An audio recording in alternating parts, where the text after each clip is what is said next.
fragile nations, particularly in Africa and Asia. When this initiative was launched 2 years ago, we immediately believed in it because it has the same approach that inspires the Mattei Plan for Africa, the plan that Italy is carrying out together with the African nations to encourage quality investments and large projects in the infrastructure, energy, and production field, with a focus on training and education in the African continent. It is the same spirit of the Global Gateway promoted by the European Union and specifically aimed as well at the African continent. We consider the PGII, the Mattei Plan, and the Global Gateway the three pillars of a broader G7 strategy to build a new model of partnership with the African nations. To this end, we intend to create between these three initiatives structured synergies and coordinated activities to maximize efforts and investments and those obtain greater benefits for everyone. The first element of this synergy, which I am very proud to announce here today, is Italy's choice through the Mattei Plan to contribute alongside the EU Global Gateway to one of the strategic projects of the PGII. I'm referring to the Lobito Corridor, the crucial infrastructure system which aims to connect Angola to Zambia through the Democratic Republic of Congo and to connect regional markets to global ones. Another significant step in our commitment is the decision to raise the strategic profile of the PGII through the establishment within the G7 of a secretariat capable to strengthening its implementation and better coordinating the partners. This is essential as collaboration and coordination are critical elements for the success of the interventions we are carrying out together with the African nations. I think of the excellent synergy that Italy has established with the United States in Kenya, one of the nations where two pilot projects in the renewable energy sector of the Mattei Plan, one for the development of biofuels, the other for the production of geothermal energy, are taking shape. To accelerate the implementation of all these initiatives, it is crucial to pool and combine financial resources.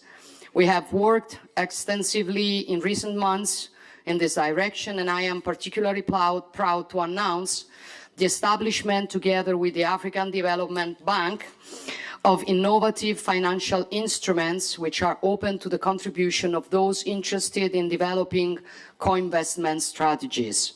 And I would like in this context to acknowledge the United Arab Emirates for having made an initial contribution to our multi-donor fund, a fund that we hope will also grow together with you in the coming months. Alongside all this work, we also intend to support the virtual platform for investments in Africa, launched by the African Union and the OECD to improve transparency and public policies on investments in the continent. This is an instrument that aims to enhance the great potential of African nations which are strengthening their ties through a free trade area on a continental scale. For too long, Africa has been misunderstood and exploited, looked down or from above, but Africa is instead a continent that can surprise if put in the conditions to take advantage of what is extraordinary about it. It is up to us to collaborate with African nations and to build with them new development opportunities with a peer-to-peer approach in order to grow together. We want to do it not through lectures and documents, but with facts, turning our intentions into building blocks, answers, and jobs.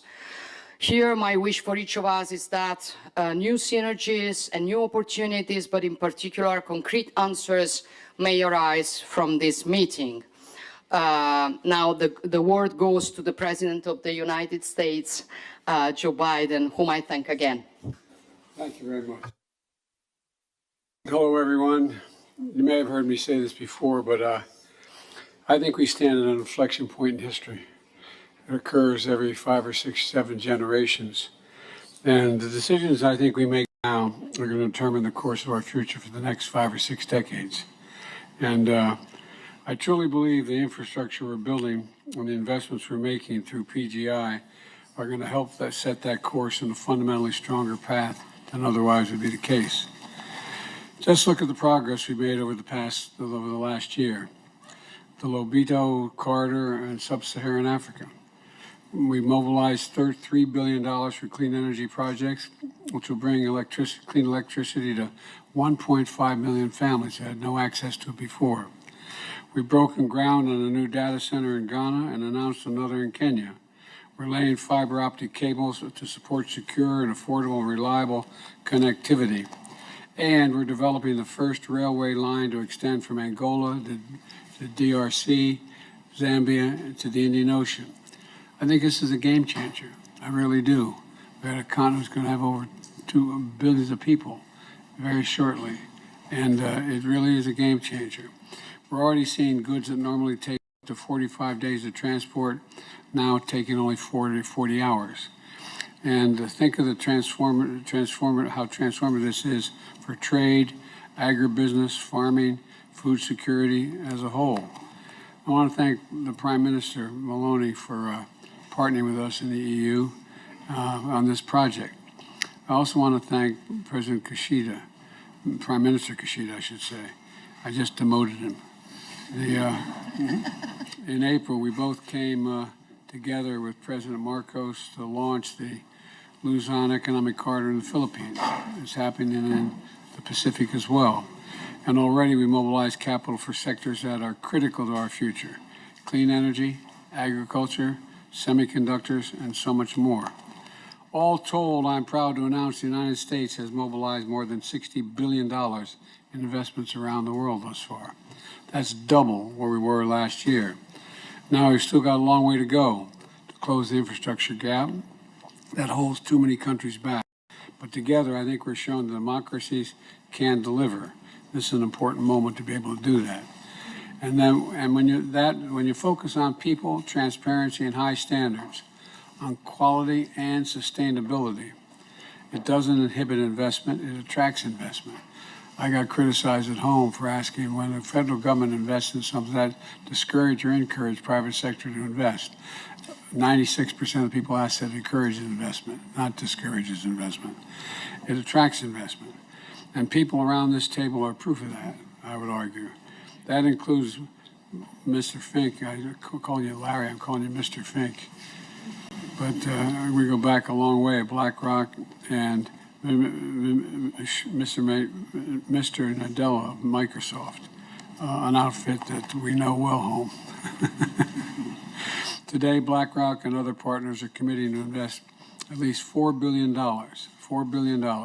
toward infrastructure projects that align with our PGI priorities.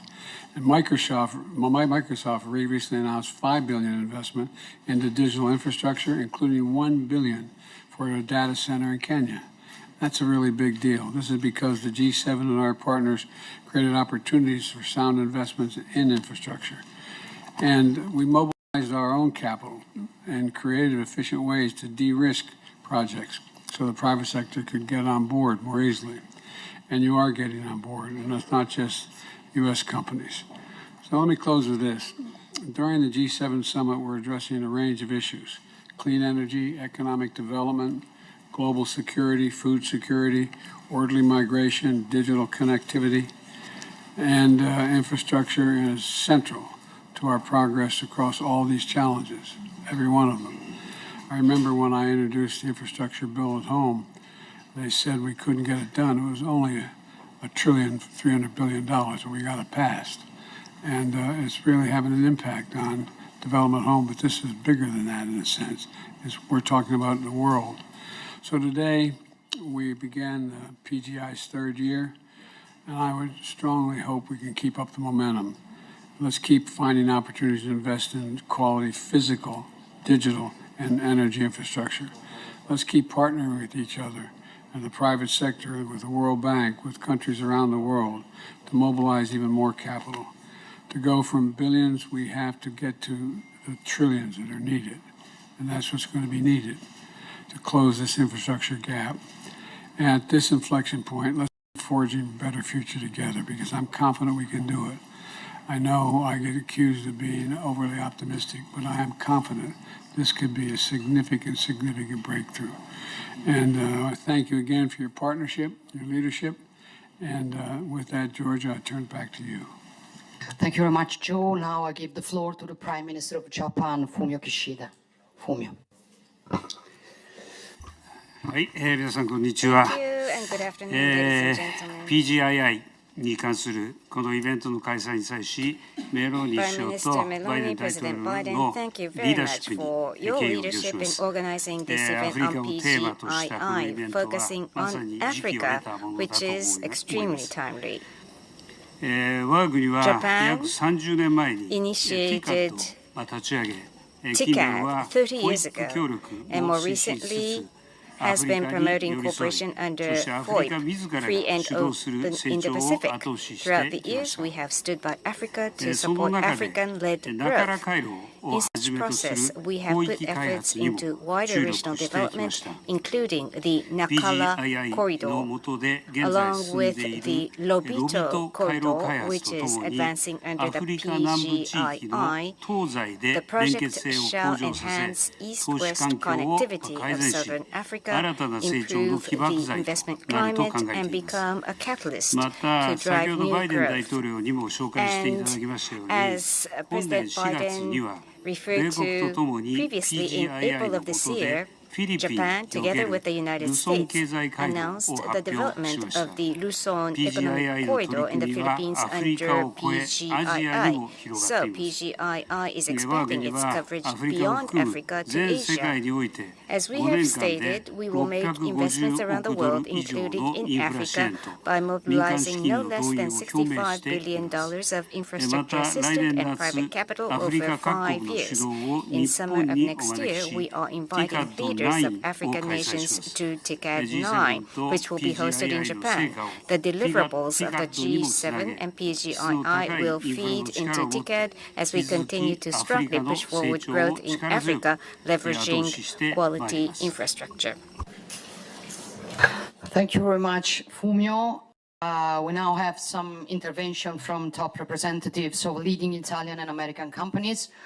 The private sector plays a leading role in the PGII, and so I'm happy to have you here. I give the floor immediately to the CEO of INI, Claudio Descalzi, reminding everyone that we are very late. Thank you, Claudio. And normally I'm very long, so for that reason I say that. So let me sincerely thank the Italian Prime Minister and the US President for this opportunity to speak about the effort to foster African socio-economic growth through the lens of the Mattei Plan and in connection with the PGII. The recent European energy crisis has renewed the interest around Africa, but Western companies have already been present in this continent for a long time. Energy has almost always been the reason, with hundreds of billions invested, without being able to generate an organic and structured development of the continent. This situation requires a paradigm shift with respect to what has been done in the past. Before investing and looking for commodities for our energy security, we must adopt a political vision capable of closing the gap, enabling Africa to become a partner playing an equal footing. It will not be an easy task. After more than a century of ineffective presence, we must regain credibility, not imposing our culture and investing only for our energy security, but expressing a real interest for local needs and, above all, taking risks with and for them. For example, talking about sharing risks, more than 80% of the gas that Eni has produced in Africa in the last decade has been destined to the African nations to improve energy access. Instead of exporting it in a more secure and profitable way. This approach created a different relationship based on mutual trust, allowing us, during the energy crisis due to the Russian invasion of Ukraine, to quickly find gas available for Italy energy security without reducing the quantities given to the local market. Another example is our agri-feedstock initiative, which was referred to by Italian Prime Minister and planned to be scaled up by the Mattei Plan. In several African nations, we produce vegetable oil for our biorefineries to decarbonize transport sector, generating jobs for 1 million farmers by 2030, and developing a long-lasting agriculture sector.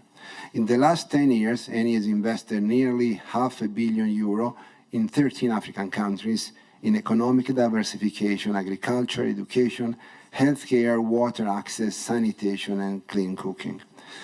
The effort of a private companies alone, without a convergent and structural political will, is unlikely to bring sustainable results. The Mattei Plan calls for a shared action among Africa, G7 members, and other involved stakeholders in the context of the PGII. This means working together with the same purpose and for the long term. This will change the situation for Africa and also for the entire world. I really think that Africa's future will determine our own future. Thank you. Thank you very much, Claudio. Now I would give the floor to the CEO of Enel, Flavio Cattaneo. Please. Thank you. Good evening to everybody. It's an honor to be here with you today. Let me introduce the Enel Group in a very nutshell in order to respect the 3 minutes speaking time.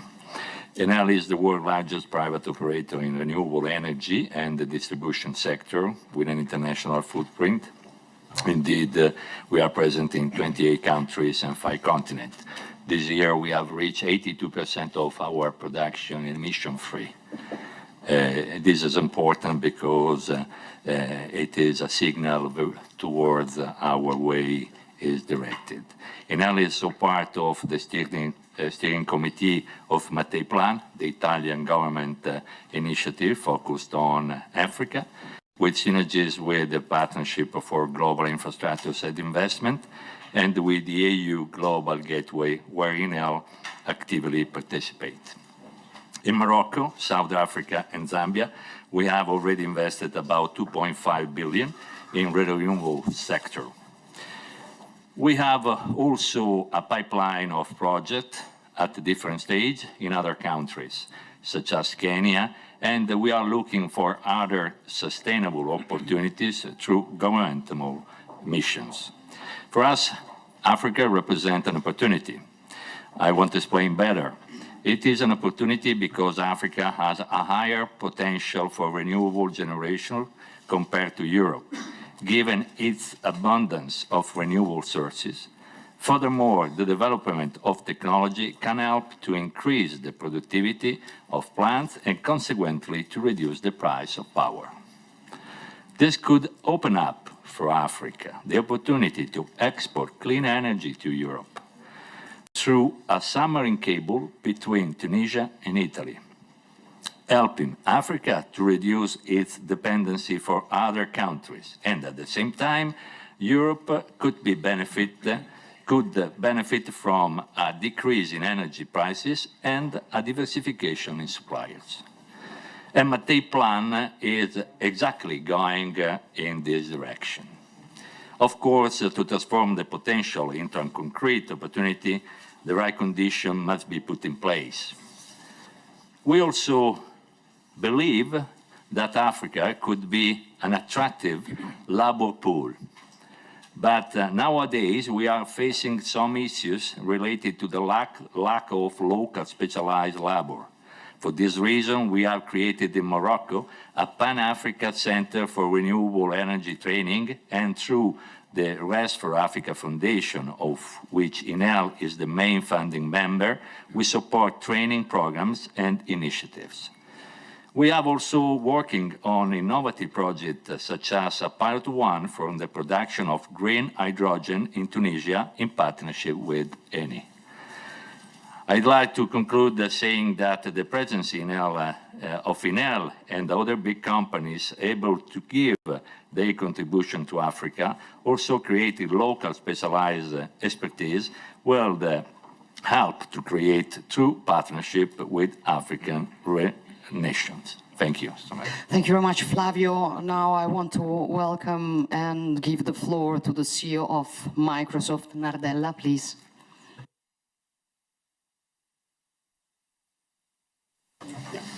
Thank you very much, Prime Minister Maloney and President Biden, for the opportunity this afternoon to really participate in this very important discussion about scaling partnership for global infrastructure and investments to support very high-quality infrastructure financing in low- and middle-income countries. It's encouraging to see the partnerships continue to expand and gain momentum. As this partnership is recognized, we are entering a very new age driven by AI, which has made clear the critical importance of both digital infrastructure, connectivity in every sector of the economy, in every corner of the world, as well as energy.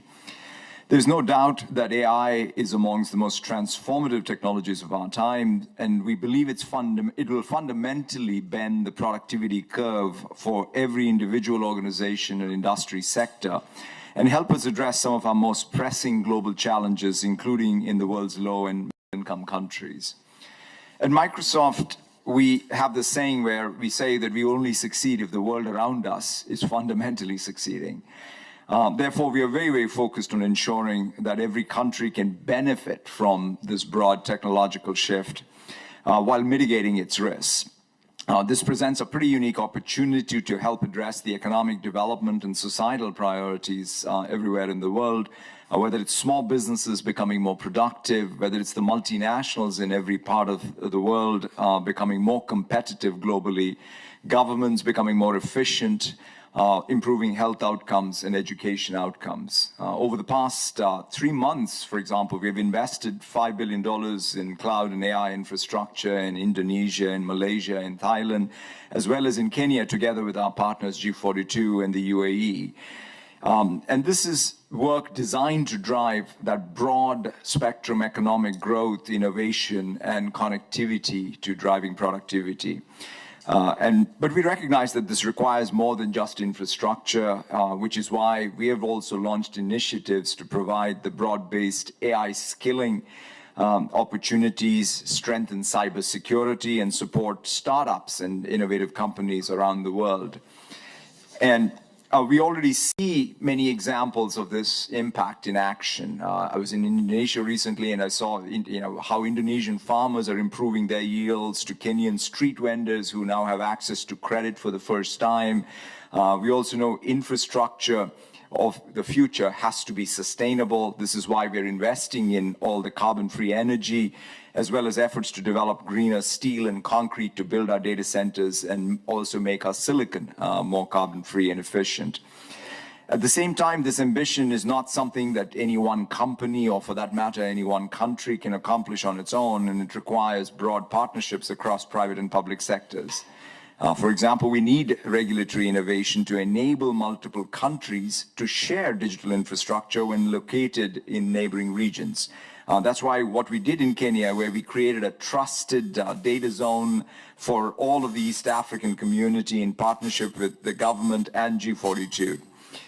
It ensures governments and companies across the region can store their data in our data center with assurance that their own privacy, cybersecurity, and other legal rules and protections will continue to be applied. This is just one example of the type of partnership and innovation in regulatory environment that is required in order to be able to really drive this next generation of infrastructure.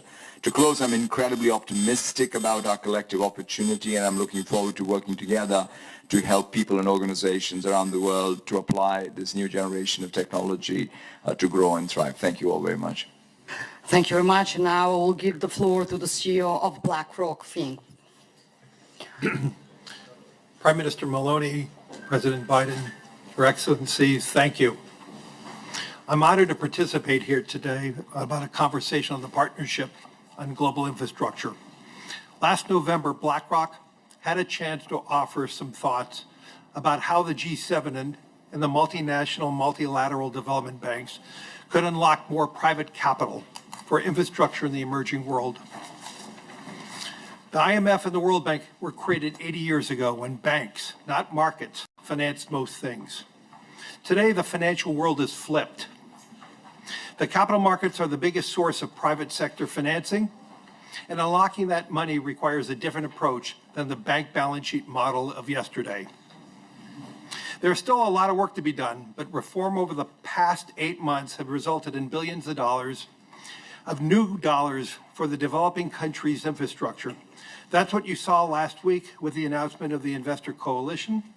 BlackRock, GIP, KKR, and other major firms will deploy $25 billion in Asia's emerging economies.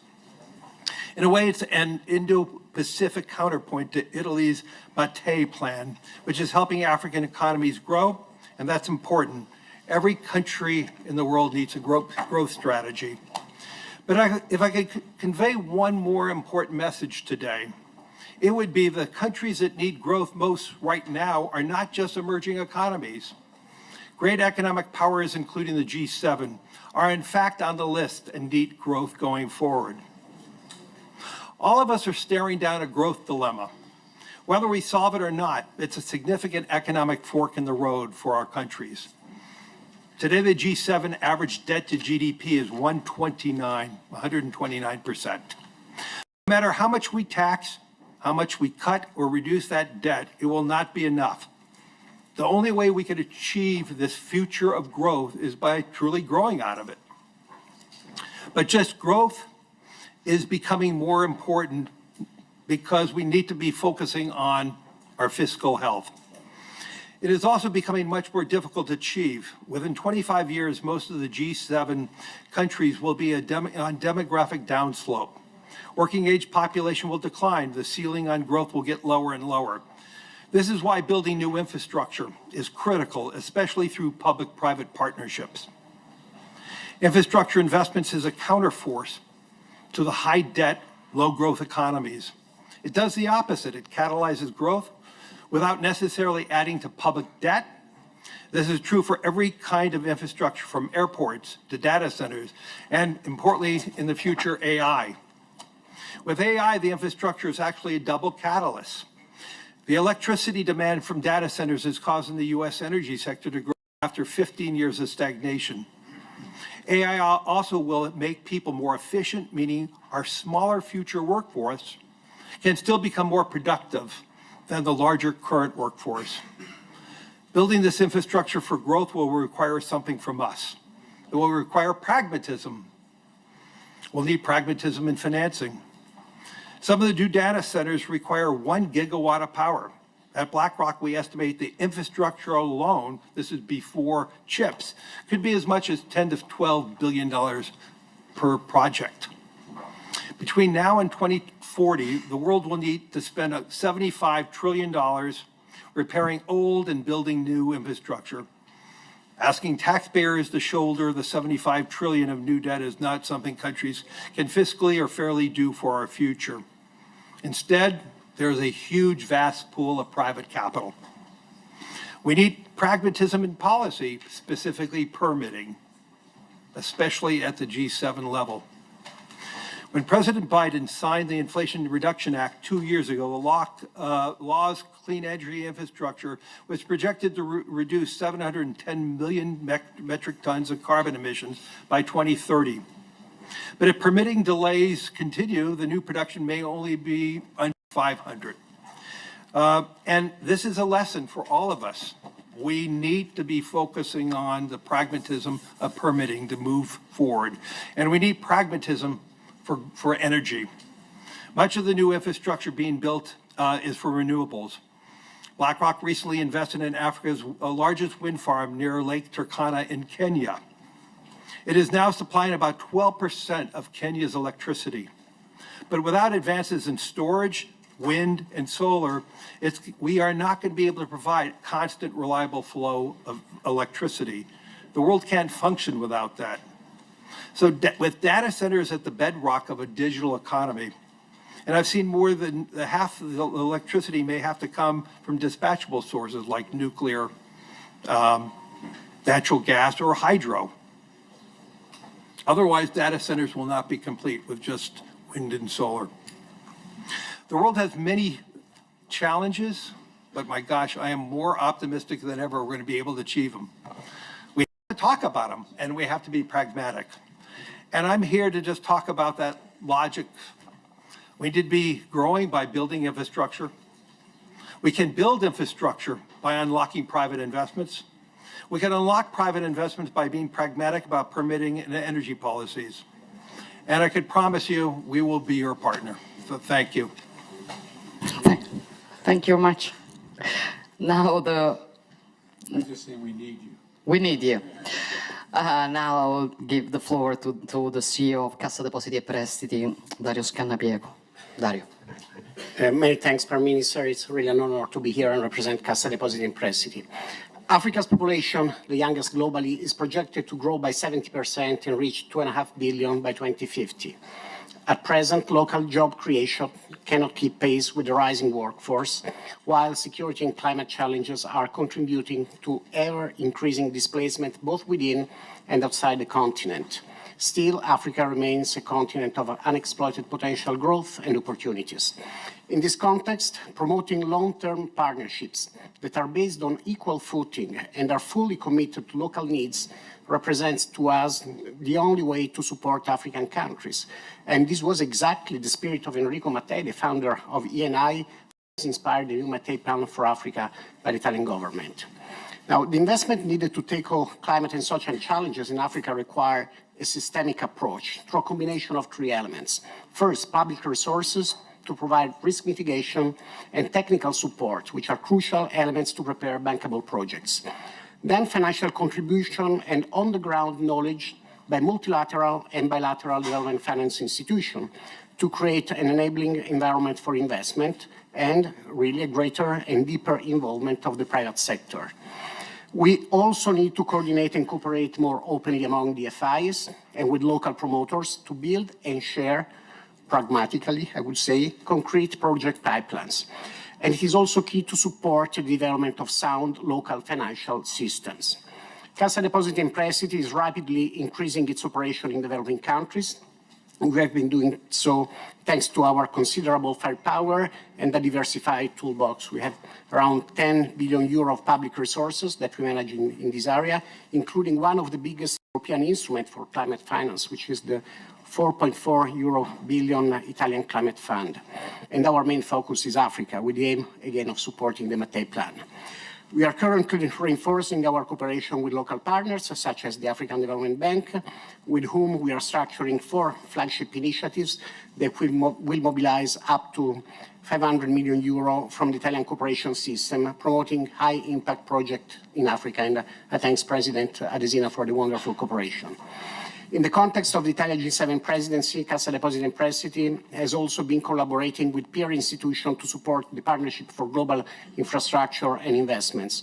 We are chairing the expert group tasked with developing solutions for a more effective mobilization of PGII investments, particularly in Africa, and with defining a pipeline of projects in which G7 DFIs can potentially invest together. In the coming month, our expert group will deliver the 2024 Joint Action Proposal, which will focus on country-based programs. In the meantime, we have been working to support the existing PGII flagship initiatives, amongst them, as mentioned by Prime Minister Meloni, the Lobito Infrastructure Corridor, where the Italian intervention aims at providing both equity and debt financing to the main sponsors and lenders of the project for a total amount of around $320 million, and this is also in cooperation with SACE. To conclude, Cassa Depositi e Prestiti feels a profound responsibility. As a development finance institution, we know that our role in fostering investments in developing countries in cooperation with our peers can make the difference. As Italians, we feel it's our duty, for historical and cultural reasons, to work hand in hand with partners in the Global South for common prosperity. Many thanks. Thank you very much, Dario. Now, the CEO of SACE, Ricci, you have the floor. Thank you very much, and thank you, Prime Minister. Thank you, Mr. President. What I would like to say is how SACE can promote and support the global infrastructure investment in Africa together with the Piano Mattei. We would like to start from saying that, talking about Africa, what we have done in the past. So far, we have supported 30 billion of projects in Africa. And from the inception of the Piano Mattei, we have increased by supporting 5 billion projects in Africa. So in the latest 18 months, we have supported 5 billion projects in Africa. And we are other pipeline we are following for the time being. But let me say, how do we do that? We have started by being local, because if you are not local, you cannot support projects in Africa. And we have opened so far 3 branches. One is in Johannesburg, one is in Nairobi through our participation in the African Trade Insurance Company, and the other one is in Cairo, and we are about to open a 4th in Rabat in Morocco. And we are working together with all the institutions, with Cassa Depositi e Prestiti, all the other financial institutions to support other projects. For the time being, we are working on the Lobito projects, Darius Canapierco has said, and on other transactions whereby we are trying on one side to put in contact Italian companies with local companies, because for us it's very important that there is a development just in case there is a development of the local society. Finally, I wish to say that based also on our experience in terms of supporting infrastructure projects, that's to mention some of the projects we have so far supported. We have supported, for example, hospitals, we have supported smart cities, we have supported hydro projects. We wish to say that we want to give and to support and use our capabilities to foster more the development of Africa. Thank you. Thank you very much. I would like now to give the floor to the President of the European Commission, Ursula von der Leyen. Ursula, the floor is yours. Thank you very much, dear Georgia, Prime Minister Meloni and President Biden. So I recall very well that it has been 2 years since we started this initiative, and it was in the wake of the pandemic. It was at a time where we had the energy crisis because of the war of aggression of Russia in Ukraine, and we had a food crisis. And this was the time where we joined forces and said we need a major investment program for infrastructure abroad. PGII was born. The European Union is contributing 300 billion through Global Gateway, and it's fantastic that we have the Mattei plan now also joining. We wanted to create an alternative for this infrastructure investment. And it is not only the financial firepower that is impressive, but PGI is sustainable. It's good for the planet, but it's also good for the country's finances, if I may say so. This combination makes our offer different to others. Important is that we want to bring long-lasting benefits to the local economy of our partners. And of course, we need the strength of the private sector. And therefore, it's wonderful that you are here tonight. The PGII is designed to support basically your global investments. And at the same time, of course, we rely a lot on you and your knowledge and your expertise. You are pioneering the technologies of the future, we just heard it. You are pioneering the energy of the future, if I look at the clean hydrogen, for example, or at the topic of climate resilient agriculture, and I could go on and on and on. What I also think is very important, you have a vast know-how how to train the local workforce and also how to step up new industries in other continents. So we, of course, have our part to do too, for example, to create the legal framework that is necessary. And Larry Fink, I heard you on speed and permitting. Indeed, it was exactly in that crisis that we increased drastically the speed of permitting, for example, for renewables in the European Union. So we should copycat that when we are in projects, for example, in Africa, that we make sure that the legal framework is conducive and it helps you to speed up because, yes, we know how important that is. Our part is also to invest in education for the local workforce, be it vocational training, be it schools or universities. So it's a fantastic mixture, and this makes our partnership unique. PGI means top quality from our companies. It means transparency of our investments, and it means trust between equal partners. So thank you very much for having you here tonight. Thank you, Ursula. Please, the Prime Minister of Canada, Justin Trudeau. Thank you, Georgia, and thank you to President Biden for bringing us together. It's also great to see other leaders, including global business leaders like my old friends Satya and Larry. Good to see you guys again. 2 years ago in Germany, as Ursula pointed out, we made a bold commitment. Together, government and business alike, we pledged to mobilize $600 billion to meet the demand of infrastructure financing in low and middle income countries. And we pledged to do so in a way that prioritized environmental standards, the green transition, strong labor, and gender equality for everyone. This work is about fostering the kind of stability and prosperity that has benefits for us all. We've made important progress together already. Last year at the G7 in Hiroshima, Canada announced $335 million for infrastructure initiatives focused on combating the climate crisis and building climate resilience. And we also committed $750 million through FinDev Canada, our development finance institution, to expand their global efforts to meet demand for infrastructure and to promote sustainable and inclusive development. But of course, there's so much more to be done. Canada will continue to leverage the expertise of our private sector and invest in growth that benefits everyone. To build on our progress, we'll deliver an additional $720 million to FinDev Canada for its new concessional finance facility to provide low-interest financing for sustainable development in Latin America, the Caribbean, the Indo-Pacific, and of course, Africa. We're doing this to lower the risks for private sector partners and ensure they're able to put their capital to work in priority markets to solve today's big challenges. We're also providing almost $127 million in loans and grants to support an equitable energy transition, specifically in South Africa. Like Italy's ambitious Mattei Plan for Africa, these initiatives support Africa's clean energy initiatives. On top of that, we're providing $510 million to the Inter-American Development Bank's Net Zero and Climate Resilience Accelerator Fund. This funding will support the development of new technologies and business models. It'll also help communities throughout Latin America and the Caribbean adapt to the effects of climate change. And finally, we're providing $45 million to the Private Insurance Development Group, which provides financing for sustainable infrastructure in African and Asian countries. There is, of course, lots more to do, but Canada will be there as a partner as we invest together to build a better world for everyone. Merci beaucoup, mes amis. Thank you very much, Justin. I want to welcome also the presence of some multilateral development banks. So I would like to give the floor to the president of the World Bank, Banga. Thank you very much. We're here, I hope I'm not making you speechless, but we're here discussing jobs for Africa and economic development. So I'm going to talk about two things. The first is the strategy the bank is pursuing on creating jobs in Africa. There are 5 pillars. The first pillar is electricity. 600 million Africans do not have electricity.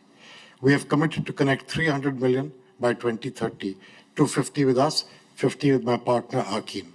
That is going to cost $30 billion from IDA as well as the private sector. Second, infrastructure. Africa is a very poor participator in trade. The principal reason is it's impossible to move things around, and their value-added infrastructure is very poor. We're very focused on building rails, roads, bridges, agricultural warehouses. Third, healthcare. Not only for the people of Africa, but the jobs it will create in providing the healthcare. We're going to connect 1.5 billion people around the world, of which about 700 million will be in Africa, to primary healthcare with Japan's help by 2030. Fourth, agribusiness. Africa can produce food for the world. Africa has water, but Africa has no irrigation. 6% of Africa is irrigated, 37% of Asia is irrigated. Africa has much less fertilizer use, 1/3 the output per acre than other areas. We can change that. It's possible to do so with focus. And finally, tourism. Those 5 areas are all focused on jobs 450 million Africans will come eligible for jobs by 2030. Currently, Africa is on a pathway to generate 125 million jobs. Forecasts are not destiny.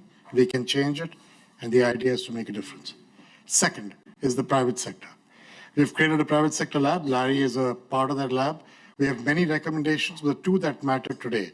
The first one has to do with regulatory policy, and Larry talked about pragmatism. In the case of electricity in Africa, the first thing we're doing is 10 countries. We're making a list of which regulatory policy needs to change to enable the private sector to feel confident that their money is best invested in that country as compared to another one. That work is beginning. Second is the issue of guarantees. The private sector wanted de-risking. We have launched a guarantee platform on the 1st of July. It will treble the volume of guarantees that the World Bank offers. That's the two tangible things we're on. So 300 billion people connected to electricity between us, 30 billion of investment there, private sector enablement. Those are the two big tasks we're into. That's why I'm happy to be here.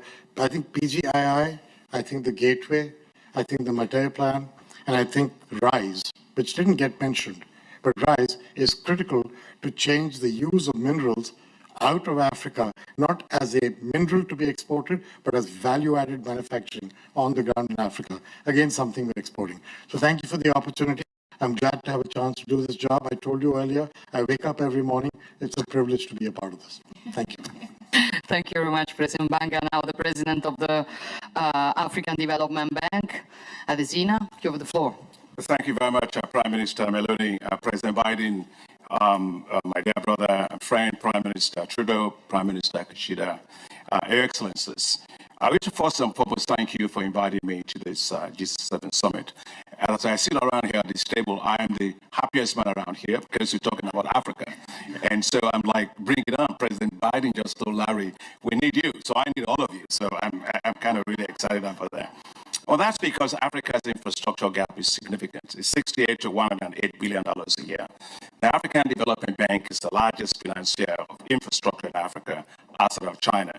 We invested more than $50 billion in infrastructure that goes into rail ports, airports, digital infrastructure, and the list goes on. We supported the Nakala corridor and the Berea corridor that the Prime Minister Kishida was talking about, but also what Larry was talking about in Kenya, the Turkana Lake Turkana project. The Kasungila Bridge today that links Zambia, Botswana, and Namibia was funded by the bank. We funded with $1 billion the 1,100 kilometer road that links Ethiopia all the way to Nairobi or to Mombasa. And that has increased trade between both countries by 400%. That's the power of infrastructure. And I think that's why I really applaud what the G7 is doing, both President Biden, Prime Minister Meloni, with your work on the Mateo Plan for Africa and the PGII that President Biden has been leading us on. We are also partnering with the U.S. Amos is over there, President Biden. I work very closely with them on the corridor, which is the Lobito corridor, Angola, Zambia, and DRC. We're going to put in $500 million on the Zambia part to make that corridor work. We are also financing that corridor, which is Tanzania DRC, to Burundi, which is $3.2 billion for rail corridor that we are supporting, and we have several other things. But I think the issue is how do we get bankable projects? There's a lack of enough bankable projects. It's an infrastructure project preparation facility, which is called NEPAD, Project Infrastructure Preparation Facility. It's $126 million, but guess what? We use it to mobilize more than $26 billion downstream of investments. So you're talking of a ratio of 1 to 200. So that kind of facility is very much needed. I also want to thank the G7 for your support for the Alliance for Green Infrastructure in Africa. Thank you, Prime Minister Meloni. Thank you for putting that at the top of the agenda in the ministerial and the Central Bank's meeting. But also thank all of the G7 for your contribution of $150 million towards that, because AGIA will help us on net zero transition. And I want to particularly also thank my brother Dario Pierco of CDP for your great work and support for us on AGIA. Let me also say that risk, I think Larry was very right, and so is also Ajay. Risk is very important. So we deploy a whole series of instruments, partial risk guarantees, partial credit guarantees. And so we, just like Ajay was saying, we put all that together to form an Africa guarantee platform that will deal with project risk, market risk, financial risk, and also political risk, which is very important, so we can actually de-risk infrastructure. I also want to just close by saying that we have something called the Africa Investment Forum. It's a platform we put together 5 years ago.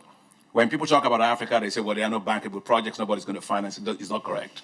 You know, we put it together, and in 5 years, we've been able to mobilize more than $180 billion of investment interest to Africa in various parts of infrastructure. So we do know that Africa is not as risky as people say. In fact, Moody's Analytics did a 14-year accumulated study, and they found that in terms of default rate on infrastructure, Africa has the lowest 1.9%. You know, compared to the rest of the world. So it's not as risky as that. So being around this table, I like anything Baobab. I'm very happy to be surrounded by a lot of leaders and also a lot of people who want to put money into Africa. I am the happiest person here today, and thank you for making my day a great day. Thank you very much. Thank you very much, President Adesina. And now the Chancellor Scholz came just in time, so the floor is yours. This is how our industry works. Thank you for convening us on the G7 Partnership for Global Infrastructure and Investment. And let me congratulate Georgia on the Mattei Plan, which is a very promising initiative and will no doubt generate positive outcomes. When we launched PGII at the Elmore G7 Summit 2 years ago, we pledged to make our partners from the Global South a better offer on their infrastructure needs, and to within 5 years mobilize $600 billion in public and private investment to this end. We have to deliver. I think this is the promise, and we will stick to that. Let me highlight 3 points. Firstly, I very much welcome that as G7 we are stepping up our coordination to deliver on our common goal of fostering high-quality global infrastructure. This is an important step and a sign of our collective determination. And secondly, Germany is delivering on the economic corridors we have announced last year. Concretely, together with the German private sector, we are investing more than €1 billion along the Lobito corridor. This corridor will better link Central Africa to G7 markets and boost the cooperation between the G7 and the African continent.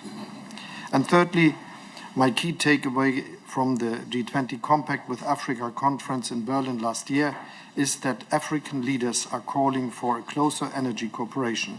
Germany stands ready as a partner. This is why I'm particularly happy to announce that Germany is joining forces with Namibia in the field of renewable energy and green hydrogen.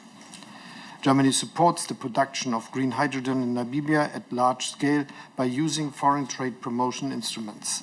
This way, we are aiming to support the mobilization of a multi-billion euro private investment project.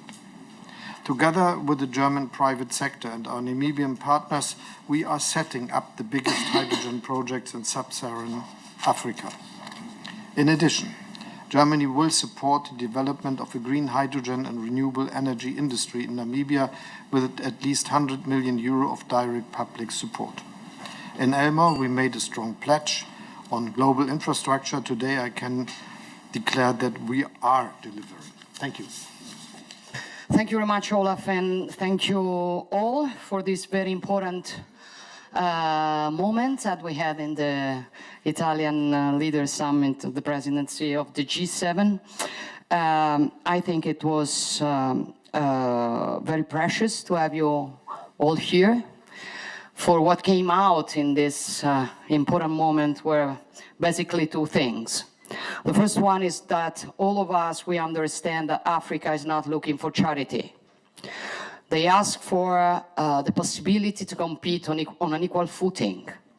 And you cannot do that if you don't have infrastructures. So we understand it, and we know it is the priority we have to work on. The second thing we understand is that the governments cannot do it alone. The private sector cannot do it alone. The multilateral development banks cannot do it alone, but we can do it all together. So it's very important that we show with this event that we want to transform our commitments in building blocks. So we want to be concrete. Thank you very much for this meeting, and thank you very much for the work we will do together. And good evening.